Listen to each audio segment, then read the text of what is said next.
Magandang araw! Muli na naman tayong nagbabalik para sa ating pag-advance lesson para sa Quarter 2, Week 3 ng Project SOAR, Series of Online Academic Review of Mathematics CLAID Learning Module. I am Teacher Jessa, a teacher from Andres Bonifacio Integrated School, and I will be your moderator for this week. Kanina ay nagkaroon tayo ng pag-advance lesson para sa Grade 7 hanggang Grade 10. Ngayon naman, tunghayan natin ang Grade 11 Senior High School General Mathematics. To introduce to you our reviewer, he is a teacher too at Andres Bonifacio Integrated School. He graduated with Bachelor of Science, major in Mathematics degree at Philippine Normal University. He also earned units of postgraduate studies, taking up Master of Arts in Teaching major in Mathematics at Eulogio Rodriguez Institute of Science and Technology. He was also the resource speaker for various programs, such as MTAP, DepEd NCR Annual Convention, Math Training of Teachers at Sultan Kudarat, and others. He is also a judge at MTAP Sectorial Finals and a Derivation test writer and validator, an action research paper presenter. What are we all waiting for? Let us all welcome Grade 11 General Mathematics Reviewer, Mr. Aris F. Fadera. Thank you, Ma'am Jessa, for your introduction. Before I start with my discussion, let me acknowledge first the following. Dr. Romela M. Cruz, our OIC SDS. Dr. Aurelio G. Alfonso, our OIC ASDS. Dr. Alin G. Mendoza, our Chief Education Supervisor ng CID. Mrs. Emma G. Arubio, our Chief Education Supervisor ng SGOD. Mr. Restituto I. Rodelas, our Education Program Supervisor for Mathematics. My school head, Mrs. Olivia L. Pagurayan. Our PSDS in charge of the school, Dr. Nona B. Varinia. My mathematics coordinator, Mrs. Mylene B. Tumanan. My fellow math teachers in ABIS. To our home learning partners, and to our beloved Batang MANDunong, a pleasant good afternoon to all of you. Sa hapon pong ito, tatalakayin ko po ang isang lesson na bihirang abutin ng discussion noong mga nakaraang taon. Mga kapwa ko guro ng General Mathematics, mga Grade 11 students, halina at samahan niyo ako sa isang pagtalakay about Annuity. Handa na ba kayo? Let's start! Once again, welcome to Project SOAR. This is General Mathematics for second quarter, week 3. Our competencies are illustrates simple and general annuities, distinguishes between simple and general annuities, and finds the future value and present value of both simple annuities and general annuities. For our objectives, first, we have to recognize annuity. Second, describe simple annuity and general annuity. And third, compute future value and present value of simple and general annuities. Let's start with definition of terms. First, we have annuity. It is a series of payments made at equal intervals. Examples of these are mortgages, car payments, house rentals, pension fund payments, and insurance premiums. Simple annuity is an annuity where the payment interval is the same as the interest period. So mamaya malilinawan tayo kung ano ba ang ibig sabihin ng the payment interval is the same as the interest period. General annuity is an annuity where the payment interval is not the same as the interest period. So yun ang kanilang difference sa simple at saka general annuity. Sa simple annuity, the same yung interval or payment interval dun sa interest period, while sa general annuity, the payment interval is not the same as the interest period. While the ordinary annuity is a type of annuity in which the payments are made at the end of each payment interval. So dito tayo magko-concentrate mamaya kasi lahat ng mga examples natin ay ordinary annuity. So the payments are made at the end of each payment interval.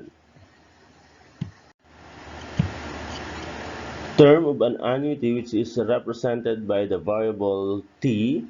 It is time between the first payment interval and the last payment interval. Regular or periodic payment, represented by the capital letter R. It is the amount of each payment. Amount or the future value of an annuity, which is represented by the capital letter F.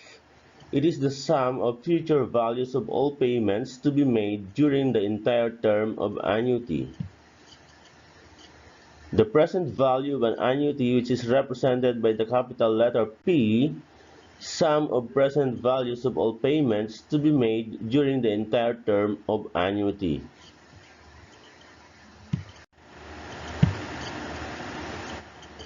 Okay, let's try to differentiate annuity from the interest that we have studied in the previous lessons, yung compound and simple interest.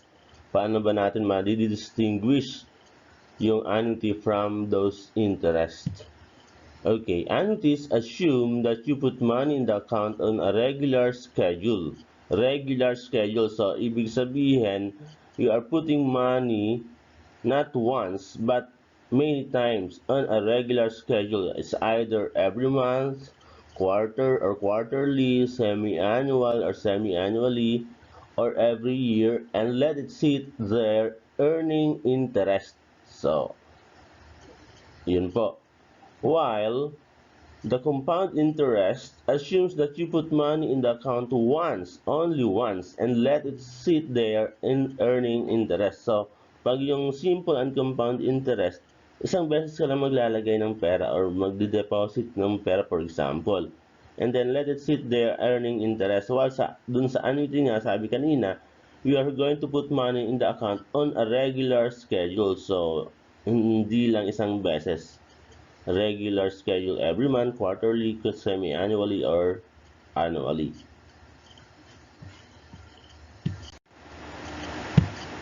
Now, let's try to recognize annuity from interest. So, tingnan natin kung kaya nating i-recognize or i-distinguish yung annuity from interest. So, kailangan lang matandaan natin yung description na ibinigay kanina sa last slide ng isang annuity at saka sa interest.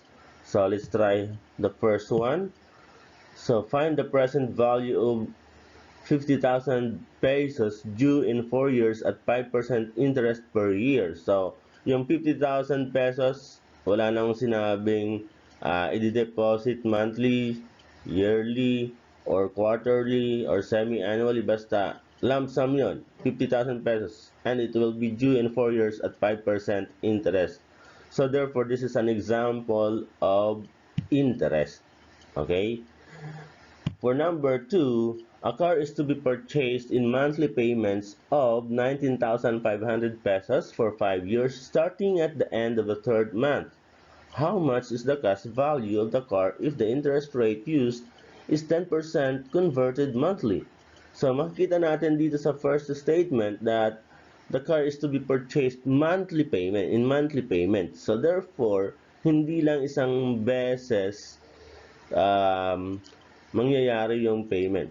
And of course, since this is payment of 19,500 for 5 years, so this is an example of annuity. And for the third one, Shirley started to deposit 18,000 pesos semi-annually in a fund that pays 5% compounded semi-annually. How much will be in the fund after 10 years? So again, the deposit is made semi-annually. So 10 years na gagawin. So therefore, this is another example of annuity. Next is how to differentiate or recognize a simple annuity from general annuity. Nakita kanina natin dun sa definition of terms yung kanilang difference. So, the main difference is that in simple annuity, the payment interval is the same as the interest period, while in a general annuity, the payment interval is not the same as the interest period. I have here four situations that illustrates simple annuity and general annuity. So, tingnan natin kung paano natin ma-identify based on the difference that is mentioned in the last slide. First, we have Mr. Santos borrowed 30,000 pesos and promised to cancel his debt in 6 years by paying equal sums at the end of each month with interest at 5% compounded monthly. So makikita natin dito na yung kanyang what do you call this? Yung kanyang payment interval is made each month. At ang kanyang interest period is compounded monthly. So each month, compounded monthly, they are the same. So therefore, this is a simple annuity. Okay, let's have the second one. Mrs. De La Cruz started to deposit 2,000 pesos quarterly in a fund that pays 5.5% compounded quarterly. Again, the payment interval is made every quarter. Okay? And then the interest period is compounded quarterly. So the same pa rin. So therefore, this is another example of simple annuity. For the third one, Chris started to deposit 1,000 pesos monthly in a fund that pays 6% compounded quarterly. So our interest period is compounded quarterly while the payment interval is made monthly. So therefore, magkaiba yung payment interval sa interest period. So therefore, this is an example of general annuity. And for the last one, find the amount of an annuity of 15,000 pesos every 6 months for 12 years if interest rate is 8% per annum compounded monthly. Again, so ang ating payment interval is every 6 months and the interest period is compounded monthly. So therefore, magkaiba ulit ang kanilang payment interval at saka interest period. So therefore, this is another example of general annuity. Okay po, malinaw na po yun. Now let's have the formula in finding the future value of an ordinary annuity. So our formula is F is equal to R times 1 plus, or the quantity of 1 plus j raised to n minus 1 all over j. So tingnan natin ano ba ang ibig sabihin ng mga variables na ito. Okay, so where F is the future value, our R is the regular payment, ang J is the interest rate per period. So it is obtained by dividing the interest rate per annum divided by the number of conversion or yung M. So yung number of conversion, it is the number of conversion in a year. For example, kapag monthly, so 12. Kapag quarterly, so therefore there are 4. Kapag semi-annually, so this is 2, and kapag annually, siyempre 1. And of course, N is the number of payments. Is this obtained by multiplying the number of conversion M times the terms T. Or yung term ay yung haba ng period na maghulog, or magbabayad.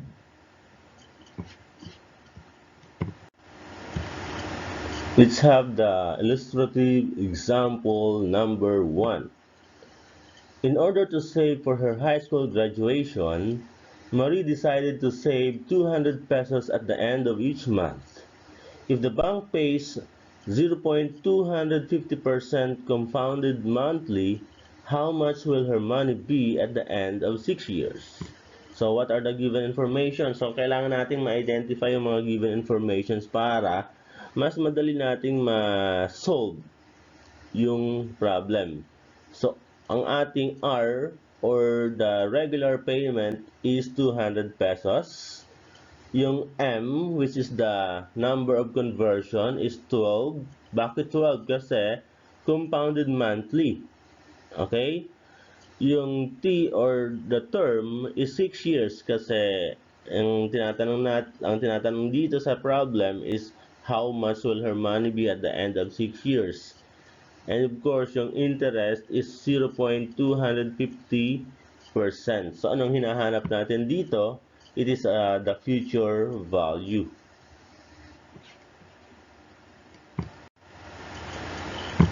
Okay, so for the solution for the problem number 1, of course, na-identify na natin yung mga given information. R is 200, M is 12, T is 6, I is 0.25 at 0.250%. Of course, we are looking for the future value. But dun sa ating formula kanina is we are going to find J and N. So yung J is obtained by dividing the interest by the conversion or number of conversion. So yung 0.250% is of course converted to decimal. So we're just going to move the decimal point 2 places to the left. So 0.0025 divided by 12, so that is 0.002083333. And then yung N is obtained by multiplying the number of conversion in a year times the term, which is 6. So 12 times 6 is 72 periods. Okay, so after that we can now substitute our formula, which is F is equal to R times the quantity 1 plus j raised to n minus 1 all over j.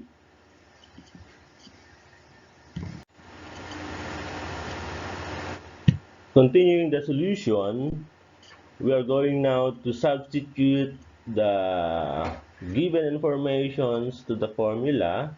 F is equal to R times the quantity 1 plus j raised to n minus 1 all over j. So, ang R natin is 200. So, ito yun, 200. Then, 1 plus, syempre na-compute na natin yung j. So, that is 0.000208333. And then, yung n natin is 72. So, raised to 72 minus 1 all over, again, yung j, which is 0.000208333. So, pag may bar kayong nakikita sa isang number, ibig sabihin, continuous yun, repeating digit. Okay, next, of course, using your calculator, we can solve for the future value, which is 14,507.85 pesos. So, therefore, Marie will be able to save 14,507.85 pesos for her graduation in 6 years. Kasi 6 years na ang gagawin ni Marie yun. Okay? So, yun po ang kanyang magiging total money in 6 years. So, 14,507.85.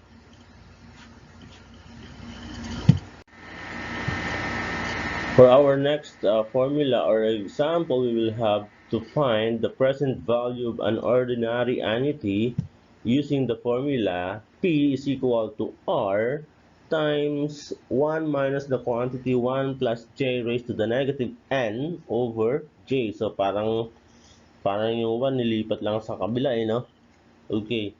And of course, ano naman yung mga variables na nandyan? So halos ang naiba lang naman is yung P. So kanina, F, ngayon P. So that is present value.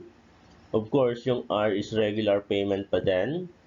Of course, yung J, so parehas lang yun kanina sa future value, the interest rate per period. And then, of course, the number of payments, which is represented by N.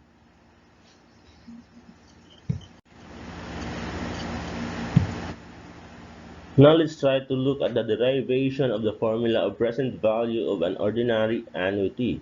So from P is equal to the future value all over 1 plus J, or the quantity of 1 plus J raised to N. Tingnan natin kung bakit naging P is equal to R times 1 minus the quantity 1 plus J raised to the negative N over J. So, sa una, of course, yung F, papalitan natin ang kanyang formula kanina, which is R times the quantity 1 plus J raised to N minus 1 all over J, and then over 1 plus J raised to N. So, it will become, of course, di ba, sa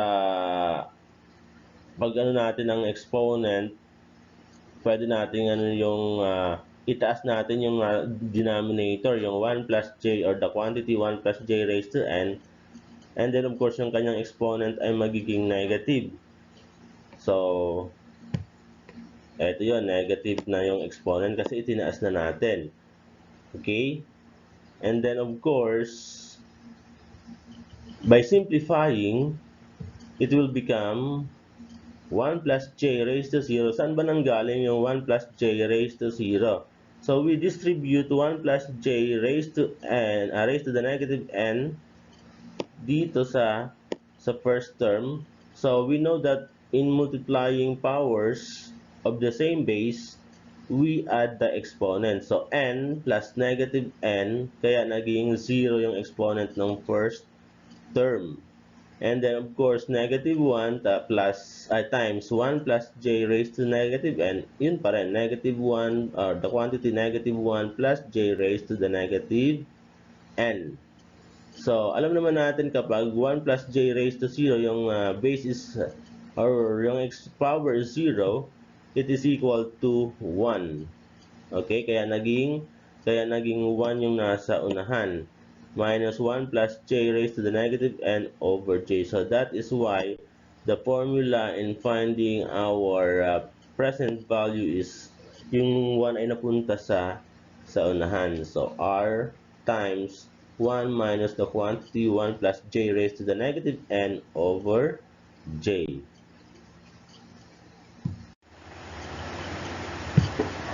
For our illustrative example number 2, Mr. Ribaya paid 200,000 pesos as down payment for a car.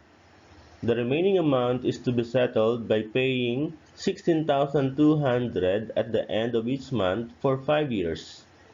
If the interest is 10.5% compounded monthly, what is the cash price of his car? Cash price. Okay. So what are the given informations? So down payment is 200,000 pesos. The regular payment is 16,200 pesos. The number of conversion is 12 kasi it will be paid each month. And then of course, the term or period is 5 years. So it will be paid in 5 years. And the interest rate is 10.5%. So what are we looking at? Are we looking for? We're going to look for the cash price of the car. So, paano ba nahahanap yung cash price of the car? So, the cash value or cash price of a purchase is equal to the down payment, if there is any, plus the present value of the installment payment. So, meron namang down payment na binigay yung 200,000 pesos. And of course, yung present value plus the present value. So, yun ang isosolve natin, yung present value. Then, after that, we're going to add it to the down payment to find the cash price or the cash value. Okay, to continue the solution, of course, meron na tayong down payment, our R, my M, my T, my I. Of course, ang kailangan natin ay yung value ng J at saka yung N. So, for our J, yung 10.5% is equivalent to 0.105 or 105 all over 12. Bakit 12 na naman? It's because monthly nga ang gagawing payment. So that is equivalent to 0.00875. And then yung N is the number of conversion times the the term. So that is 12 times 5 is equal to 60 periods. And the formula that we're going to use, of course, is for the present value, which is P is equal to R times 1 minus the quantity 1 plus J raised to the negative N all over J. Continuing our solution, we are now going to substitute the given informations and then yung computed value of J and N to our formula. So, yung R natin is 16,200 times, of course, 1 minus the quantity 1 plus 0.00875, yun yung ating J. Raised to the negative 60, which is our N. And then, of course, all over 0.00875. So, again, we are going to use our calculator to solve for our present value, which is equal to 753,702.20. So, itong na-obtain na value natin will be added to the down payment. So, cash value will be equal to down payment plus present value, which is 200,000, plus the present value, which is 753,702.20. So, we will now have 953,702.20 pesos. So, yan po yung cash value nung car na pinurchase. Now, let's go to finding the future value and present value of a general ordinary annuity. Kanina kasi yung ating sinolve is simple ordinary annuity. Kung mapapansin nyo, dun sa dalawang previous examples, parehas yung payment interval at saka interest period. So, mas madaling isolve yun. So, tingnan natin dito kung ano ang formula at how it is solved. So, the formulas are, so mapapansin nyo, parehas lang, di ba? F is equal to R times the quantity 1 plus J raised to N minus 1 all over J para sa future value, which is the same as what we had dun sa future value ng simple annuity. And P is equal to R times 1 minus the quantity 1 plus J raised to the negative N all over J, which is also the same as what we had in the present value of a simple ordinary annuity. Okay, ganun pa rin yung ating mga variables. R is the regular payment. J is the equivalent interest rate per payment. Interval converted from the interest rate per period. N is the number of payments. Okay, eto ang tatandaan natin. Note, the formula for F or the future value and P or the present value are the same as those in ordinary annuity. The extra step, of course, in finding J. So, yung finding J, hindi yung katulad ng kanina na yung interest rate is divided by M lang. So, the given interest rate per period must be converted to an equivalent rate per payment interval. Kasi di ba dito sa general annuity, magkaiba yung payment interval dun sa interest rate period. So, kailangan i-convert natin yung interest rate per period dun sa equivalent rate per payment interval.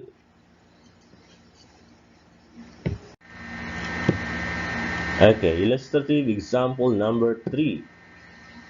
A teacher saves 5,000 pesos every 6 months in a bank that pays 0.25% compounded monthly. How much will be her savings after 10 years? So kung mapapansin nyo, yung payment interval is every 6 months. And then, yung interest rate per period is compounded monthly, so magkaiba. So that's why this is a general annuity. So mamaya titingnan natin kung paano natin makukompute yung J. Okay? So the given informations are, yung R or the regular payment is 5,000. So interest rate for 1 year or for per period pala is 0.25%, or that is equivalent to 0.0025, and T is equal to 10 years, and then the number of conversion in a year is 12 because it is compounded monthly. So we're looking for the future value. Let's have some recall first of the formula to be used in converting the J or the interest rate per period. Kasi nga magkaiba yung kanilang payment interval sa interest rate per period, so we have to convert it.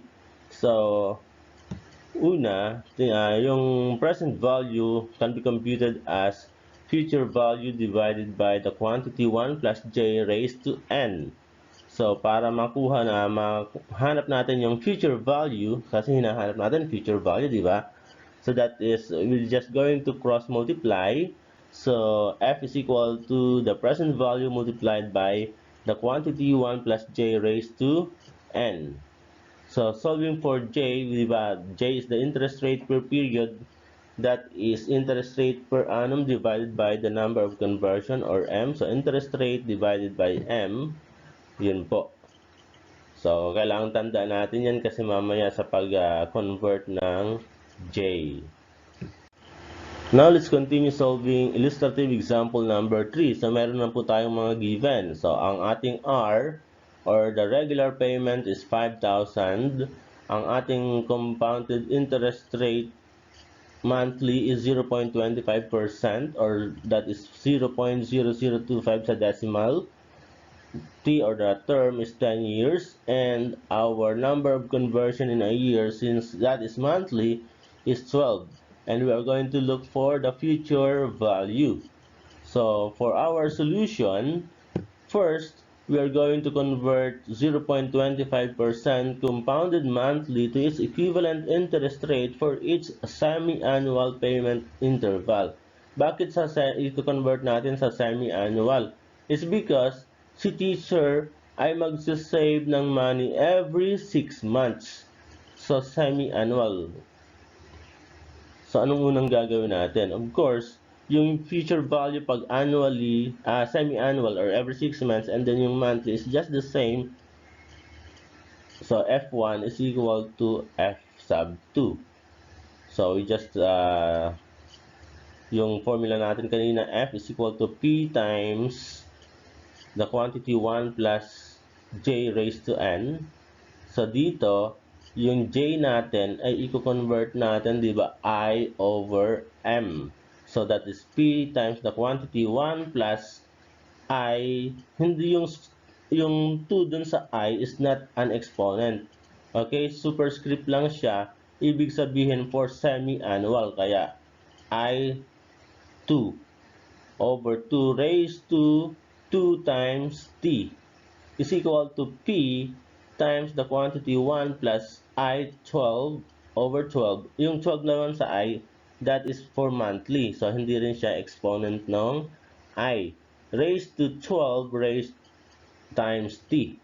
So, in this case, we can cancel yung p. Since parehas naman silang may p, pwede natin makancel yon. Okay, ganun din yung t. Pwede natin makancel. Okay?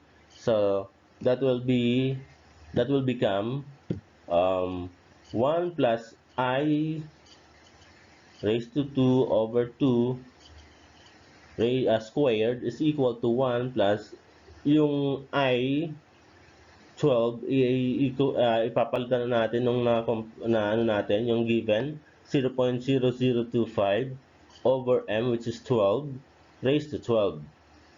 Okay? So, pwede nating i-simplify yung right side kasi may value na yung I. So that will be equal to 1 plus I over 2 squared is equal to, of course, using your calculator, simplify natin yung nasa loob ng parentheses. So that's 1.0002083 raised to 12. Okay, then we are going to simplify this further by extracting the square root of both sides. Bakit? Para matanggal natin yung square dun sa left side. So that will now become 1 plus I over 2 is equal to 1.0002083 raised to 6 na lang kasi kinuha natin yung square root. So nahati na lang yung exponent ng right side into half. So which is from 12 it becomes 6. So dito pwede na nating ilipat yung 1 dito sa left side dun sa right side by transposition or by addition property of equality. We're going to add -1 to both sides of the equation, giving us I over 2 is equal to 1.0020833 raised to 6 minus 1. So, eto na po yung ating hinahanap na J semi-annually, yung interest rate per semi-annual payment interval. So, yung 1.0020833 raised to 6 using your calculator is equivalent now to 0.00125063. So, ito na yung interest rate for semi-annual payment interval coming from dun sa monthly na 0.25%, or that is equivalent to 0.125%. So, yun ang maging interest rate kapag semi-annual payment na. Continuing the solution further, we have now step number 2 is to apply the formula in finding the future value of an ordinary annuity using the computed equivalent rate or using the yung J. Okay, so our formula is F is equal to R times the quantity 1 plus J raised to N minus 1 all over J. So ang gagamitin na natin J yung na-compute natin kanina. So substituting, so R is 5,000 times the quantity 1 plus 0.00125063 raised to 20 kasi 10 times 2. Bakit 2? Kasi semi-annually and 10 years. So that's 20 periods. Minus 1 all over 0.00125063. So again, we're going to use our calculator that will give us 101,197.06. So that is the future value. So therefore, the teacher will be able to save 101,197.06 pesos after 10 years.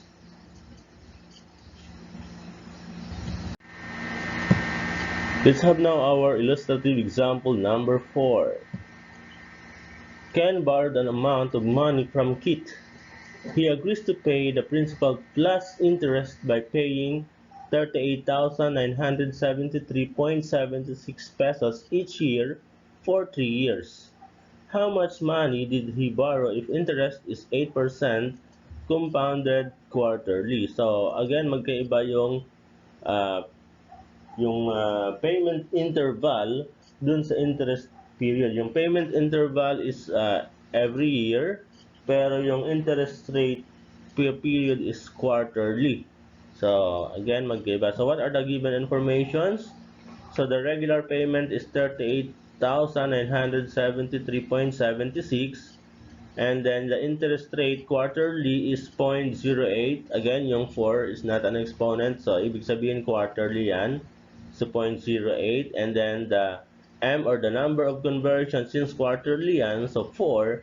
And then N is 3 payments kasi for 3 years, every year lang siya magbabayad. And then we are looking for the present value P.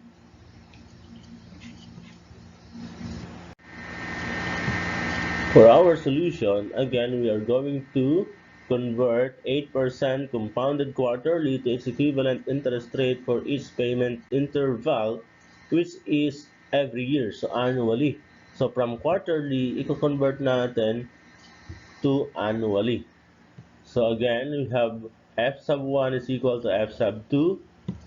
So that is P is equal to 1 plus I1 kasi annually, over 1 raised to 1 times T is equal to P times the quantity 1 plus I4 over 4 kasi quarterly, raised to 4 times T. So again, we can cancel yung P,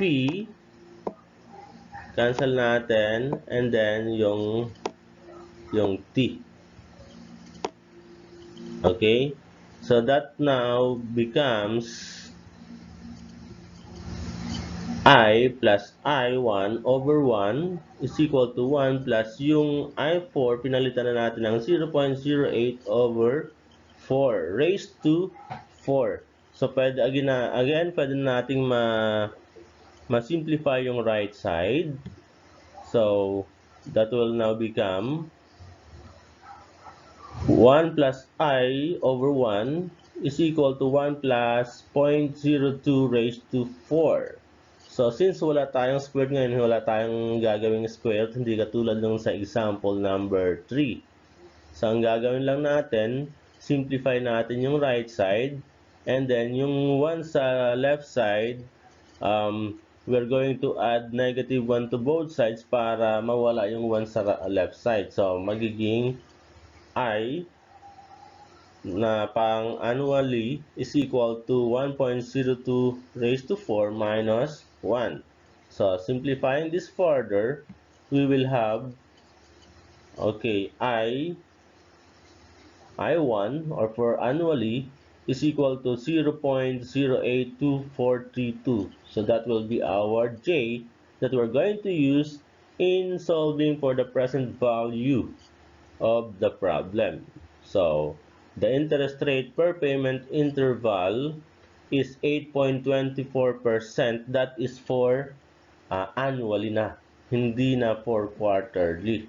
So, yung 8% compounded quarterly is equivalent to 8.24% kapag annual payment ang ginawa. Continuing the solution for illustrative example number 4, again, the given are, so, yung ating regular payment is 38,973.76. The interest rate compounded quarterly is 0.08. The number of conversion in a year, of course, is 4 since that is quarterly. And number of payments is 3 payments for 3 years. So our computed value of J, or the interest rate per period, is 0.082432. And we are going to look for the present value P. So step number 2 na tayo. Apply the formula in finding the present value of an ordinary annuity using the computed equivalent rate. J is equal to 0.082432. So our formula, P is equal to R times the quantity times 1 minus the quantity 1 plus J raised to the negative N all over J.